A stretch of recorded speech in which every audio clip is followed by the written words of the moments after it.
ఆయన మాటలో గొప్ప శక్తి ఉంది. ఆయన చూపులో శక్తి, ఆయన చేతల్లో శక్తి.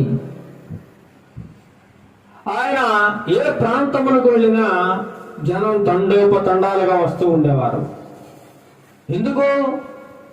రకరకాల రోగాల నుండి విముక్తి పొందడానికి, భయంకరమైన పరిస్థితుల నుండి విడుదల పొందడానికి, దయ్యముల నుండి విడుదల పొందడానికి, అనారోగ్య పరిస్థితుల నుండి విడుదల పొందడానికి, ఆర్థిక పరిస్థితుల నుండి విడుదల పొందడానికి యేసు ప్రభు వారి దగ్గరికి ఆనాటి కాలంలో శరీరధారిగా ఉన్న సమయంలో అనేక మంది, కొన్ని లక్షల మంది తండాలుగా వస్తూ ఉండేవారు.